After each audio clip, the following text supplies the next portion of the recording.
Welcome to Unscripted, a podcast with no script by design.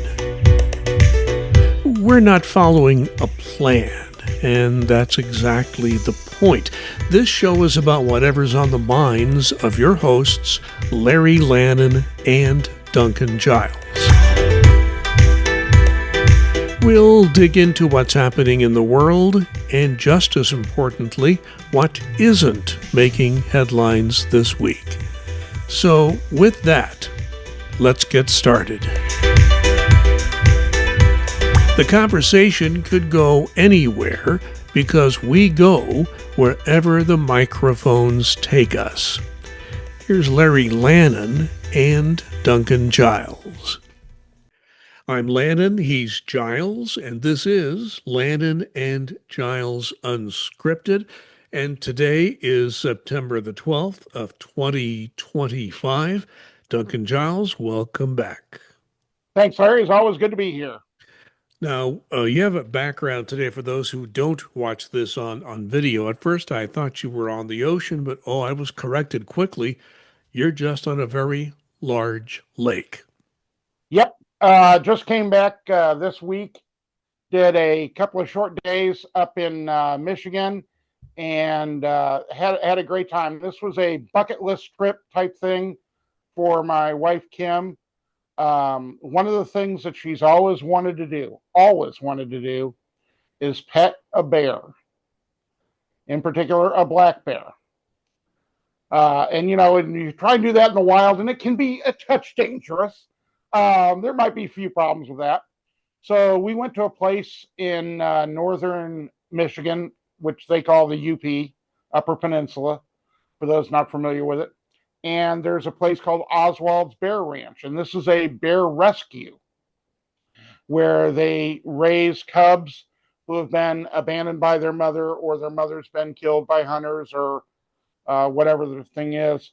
And we were both able to actually pet a bear cub.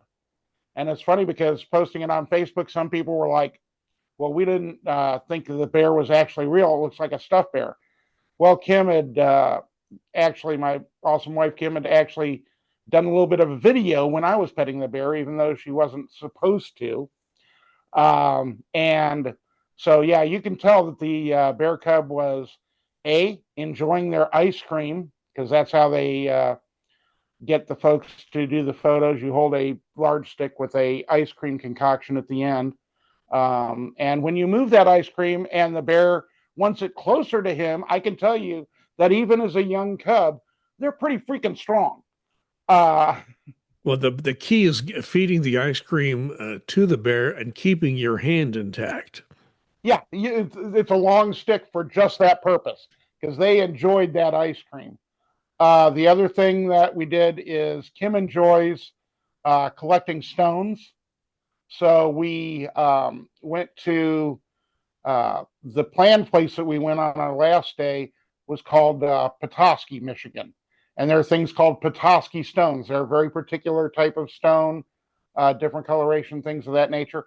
And so I basically sat in a chair on the beach while she looked at stones for an hour. What this post reminds me of, the background that folks may or may not be able to see if you're listening. You won't be able to see it if you're listening. If you can see it while you're listening, please put down the mushrooms. Or you're a psychic. Yeah, exactly. But we went up, we had some spare time after our schedule changed a little bit. And so we went up to Lake Superior.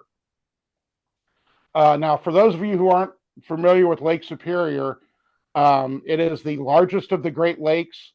It is the coldest of the Great Lakes. Kim was having a good time going rock hunting. I was sitting on the beach. They say the temperature was in the mid-50s. I swear I was getting frostbite from the wind that was whipping across this. Oh, you get that wind across a lake like that? I was in Cleveland, Ohio once, and man, you talk about a cold city. That is a cold city.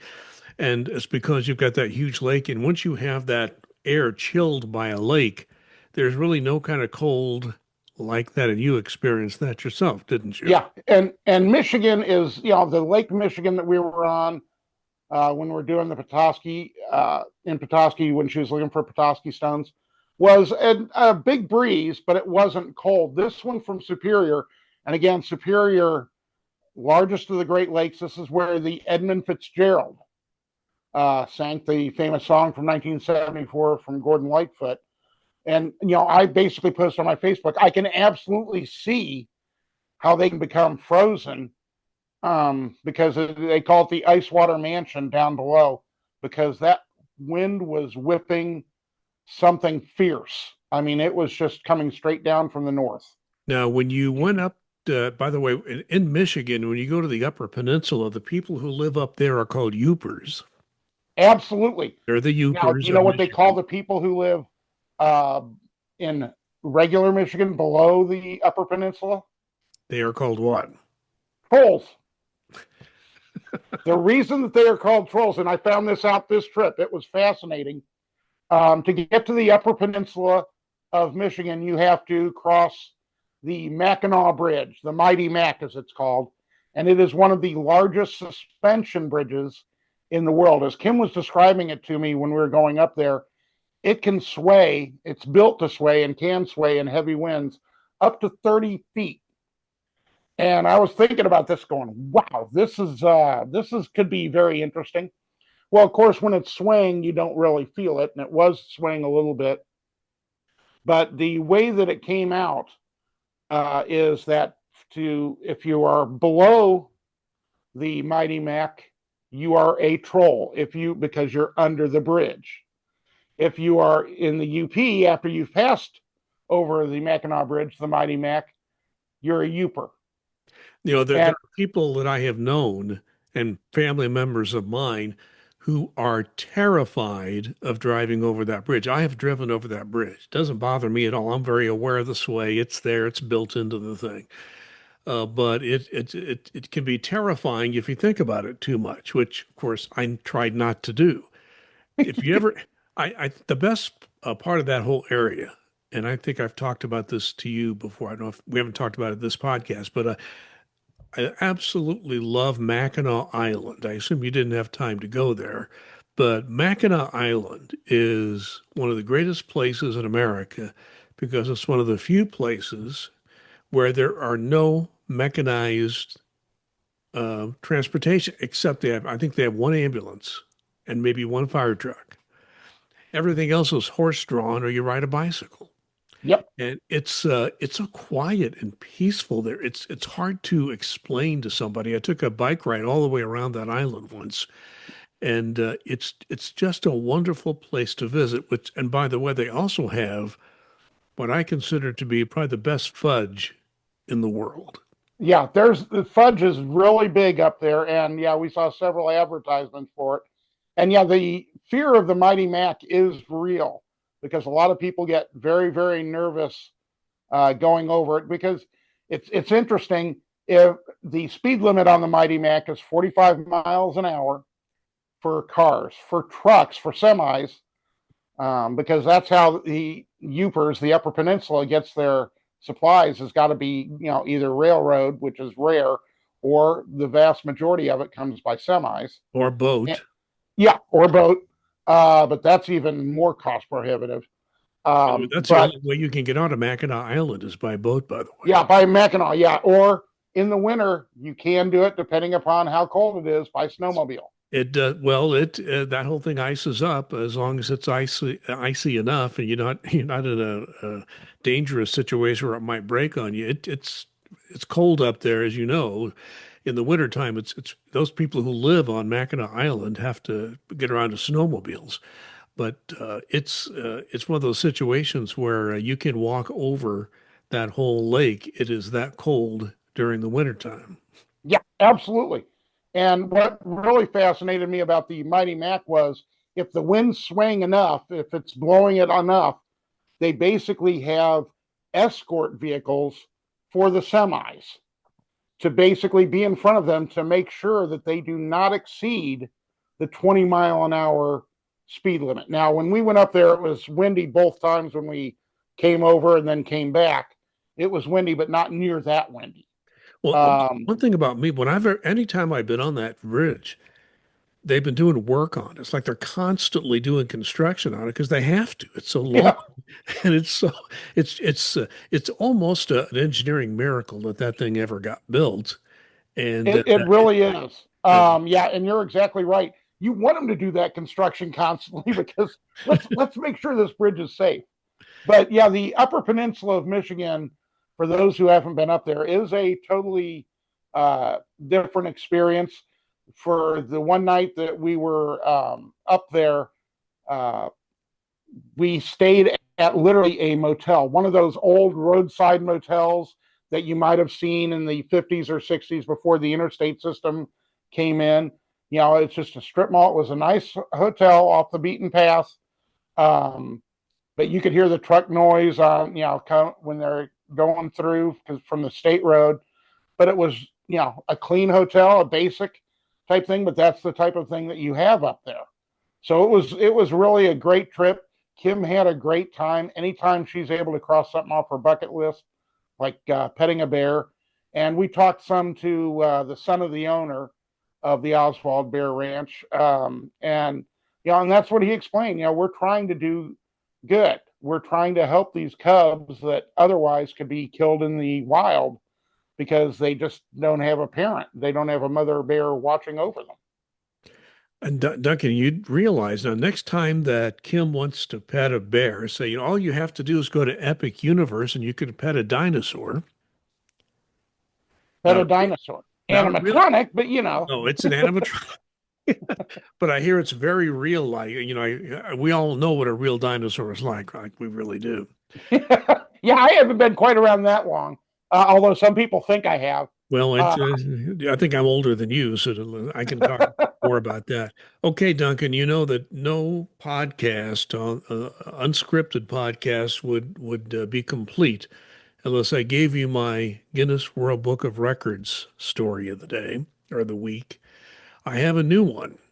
There's all kinds of ways that you can get yourself in the Guinness World Book of Records. There's one that I didn't even know existed, and this has to do with an ice skater, a champion ice skater from the nation of Hungary. There is actually a record for doing a jump rope on ice skates. She has done 136 rope skips in a single minute while having ice skates on. The previous record was 45, and she just did 136 rope drops while on ice skates. Now, Duncan, I had a former girlfriend of mine who tried to teach me how to ice skate, and she finally just gave up on me. I couldn't do it. So for somebody to not only be able to ice skate, but to jump rope 136 times in a minute, I think that person has earned the right to be in the Guinness World Book of Records. The fact that there is a world record for that is, that's one thing. And again, we have to remember the Guinness Book of World Records was created to settle bar bets. This is before the internet. So being and the Guinness Beer Company is the one who did this. Now, I actually have a Guinness World Record. We actually saw this online this week in Fort Wayne, Indiana. It was certified for the world's largest, I want to say, sunflower. And it's like they had they grew it. And it's like, really? This is a Guinness Book of World Record? This is what it's come to? So they grew a sunflower? This thing was like you had to get on a ladder and the whole 9 yards. I mean, it was just ridiculously high, but they got it certified. So was this like something just unusual about the Fort Wayne topography that they're able to grow such a thing and climate? What is it? We did not dig into the details of this. We figured that, to be honest with you, you'd be picking this story up anyway and have the details. Well, you think I make it all up anyway, even though it's all documented, Duncan. That's it. It's like those are the things that you kind of pick up. It's like, okay, we know Larry's going to come with a Guinness fact. He has to. It's in his DNA. He's got to do this. Whether we need to know this knowledge or not, by golly, you're going to learn it. Well, Uh, and Guinness, as you well know, since it's a beer company that started the whole thing, being yep. drunk does help you in terms of enjoying all this. By the way, one Yeah, other. and if Go you've ahead. I'm never sorry. had Guinness beer, the first time I had it, somebody said, "Well, what do you think about this?" And I was a young man at the time, and I said, "Well, I've never drank motor oil, but now I think I know pretty much what its consistency and taste like." But there was a while when I was young that I did drink a lot of Guinness beer, and back when I would drink much more than I do the last 30, 40 years, those hangovers were wicked. So Well, Guinness, decent hard beer, but whoo. once you get to be my age, you're on so many medications that if you try to drink alcohol, it just makes you sick. So I have no fun anymore at all. Alcohol's Yeah, kind Kim, of Kim and I rarely drink, and as I always say, I don't need to drink to be strange and weird and say outlandish things. So, I don't need that particular thing to release my inhibitions. one other little news story that I found for us this week. There was a person that went through their grandmother passed away. She was very old, and going through her things, found a book. The book was called Your Child, His Family, and Friends. It was written by a marriage and family counselor named Francis Bruce Strain. It was checked out in July of 1943, and the grandmother never turned it in. This Whoa. was overdue 82 years. I am very surprised if any of the people listening or watching this are Seinfeld fans that the library police did not come after her for this. And I've got to imagine the fine on that would be pretty hefty. Yeah, I think they actually forgave the fine since the poor lady was dead anyway. Oh, I'd try to get it out of the estate. I'm surprised they didn't do that. I think the library they actually issued a news release, so they got some free publicity out of it, so they didn't really care either way. But no, that's the news story of the week outside of Guinness. 82 years. A book was overdue at the library. Just imagine He that. must have really liked that book to not return it. That's Well, the only thing I can think of. it's the kind of book you would find in 1943. Your child, his family, and friends. I guess they had lots of books like that. If you go to a used bookstore, you could probably find something like that today. You know, Yeah, one go ahead. one thing I did want to mention from our trip to Lake Wawasee, it's Amish country up there, and I don't know if we talked about this. Getting what's called root beer milk. Kim saw this as a We little. have not talked about root beer milk. I can assure Yeah, you it that. was. We got pizza from this Amish place, not owned by the Amish, but they have a lot of Amish products, a lot of Amish employees, and Kim saw this in the display case when we got the pizza, root beer milk. And this just fascinated her. So before we left our time up in Lake Wawasee, we had to go back that last day just so she could get a root beer milk to try it. And we did it on we do taste test Tuesdays, and we did a taste test Tuesday. I don't know, it actually wasn't bad. But the best part about this is when we got our pizza, she was being waited on by an Amish lady, and the lady asked her, she asked the lady, "Is this root beer milk any good?" And the Amish lady said, "Well, it's okay, but I wouldn't walk 2 miles for it." No, And it's that's like all. perfect Amish response. That is a perfect Amish response because, with very few exceptions, Amish communities do not have cars, mechanized sorts of things. They just don't live that way. So Yep, yes, they walk, that would be bicycle, or that'd be horse and buggy. their And it frame was of funny when we reference. went back to get it. Kim talked to the lady that owns the place, and she said, "Oh yeah, people will come a long way to get this root beer milk." And it's like, Would you walk 2 miles for it, Duncan? as I said to Kim, I don't know if I'd walk 2 miles for much of anything. So I definitely wouldn't do it for this. I mean, it was okay, but I wouldn't do it for that. You need the exercise, Duncan. I always need the exercise, but I just went to the doctor earlier this week. Drove back from Michigan and then had a doctor's appointment early the next day. and she didn't tell me that I was dying or anything of that nature. So I'm thinking I'm good to go. So as long as a doctor says you're not dying, that's a good report for you? Absolutely. My thing is, she asked, this was my previous physician's assistant has moved to a different practice closer to her home.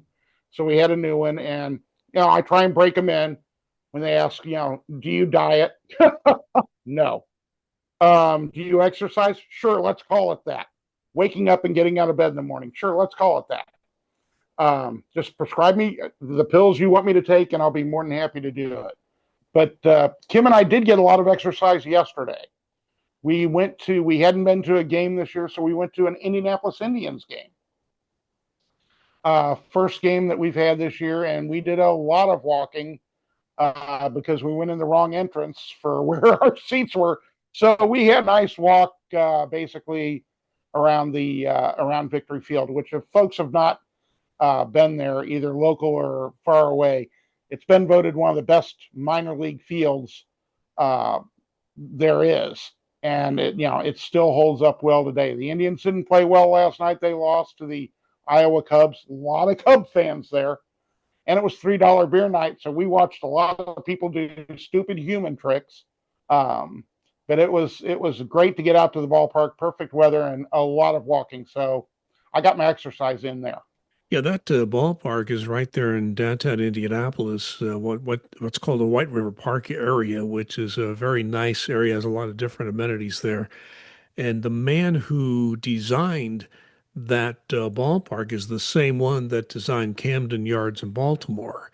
And in fact, he designed, I think that was his next project after he had finished Camden Yards was to design Victory Field in Indianapolis. So it's a great venue. One thing they have, and I took my daughters there when they were young, is they have a grassy area in the outfield where you can kind of make it like a picnic sort of thing. And we would sit out there with the girls and sit in the grass and just watch the ball game. And Yeah. it's a great family thing to do. Yeah, if you get those lawn seats, you can take your dogs. Because they were doing a one of those things from the Lion King where you hold up your child. They had that at one of the half innings, and about 10% were holding up their babies, and about 90% were holding up their dogs, which I found interesting. It's easier. It is often easier when, depending how big your children get, is to raise the dog than the child. So I think that might Exactly. work a whole lot better. So, Duncan, you and I are retired federal employees, and you know something?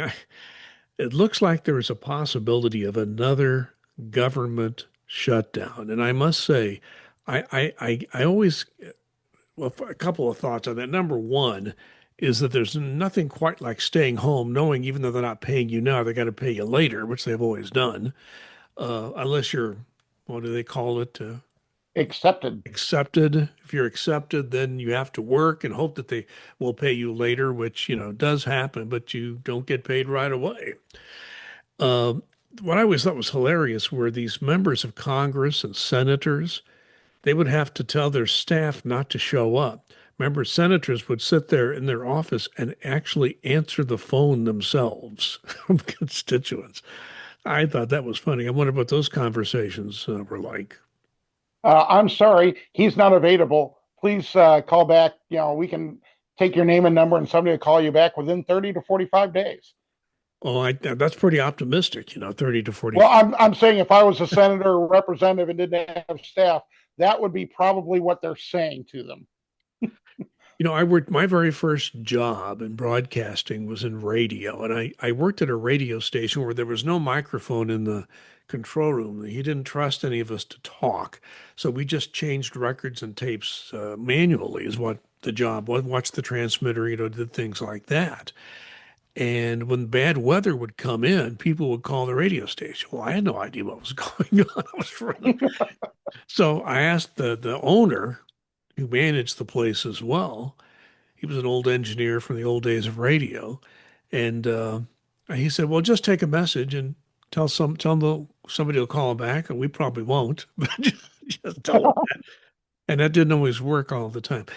That guy's name was Martin Williams, Duncan. And here's the thing that I always found interesting. Here I was, a 19-year-old kid in the late 60s working for him. He was probably 60, 65 years old at the time I worked for him.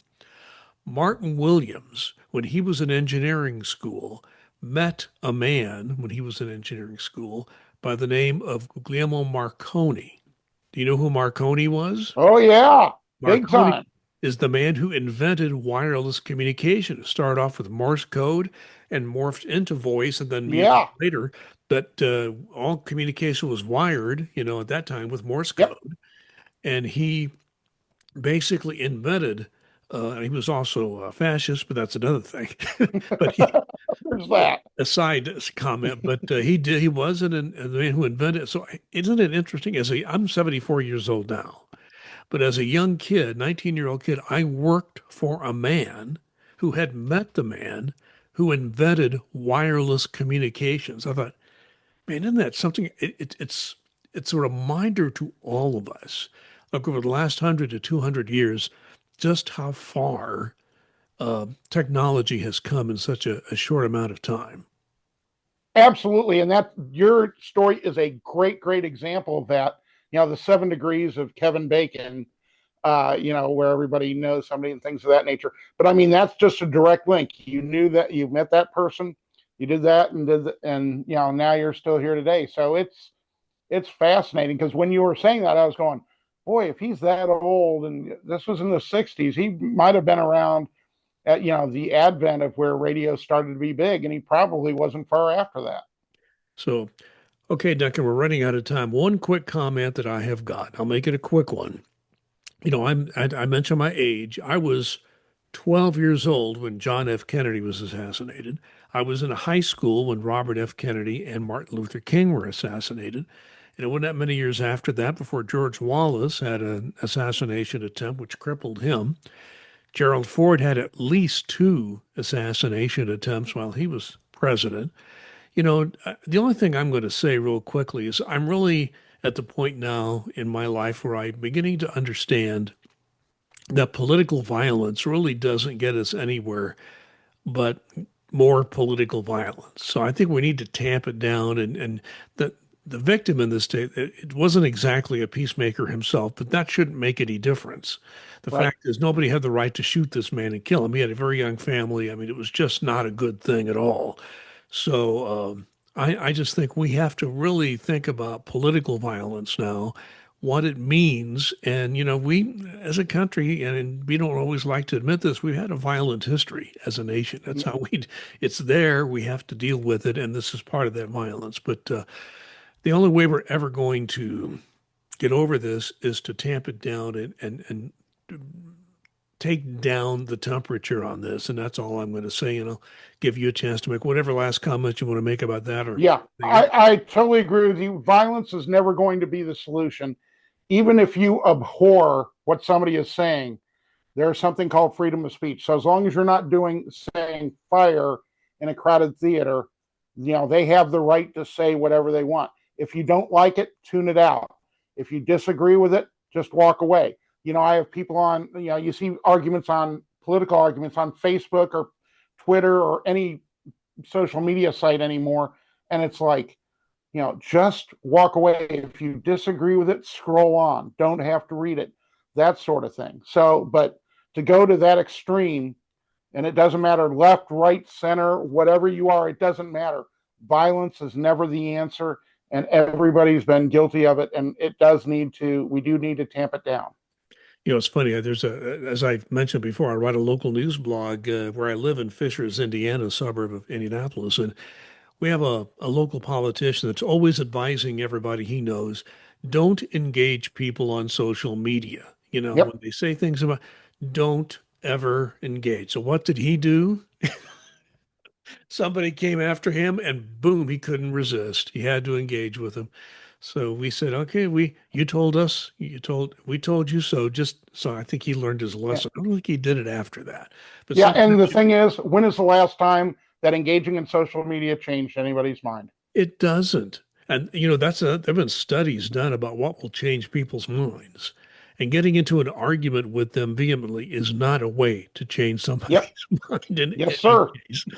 But okay, Duncan Giles, thank you very much. We'll, if all goes well, be back together a week from now for another edition of Lannan and Giles Unscripted. We have one ask for you as the audience. Like and subscribe to this podcast. We appreciate it. Duncan and Larry will be back soon with another episode. In the meantime, this is Unscripted.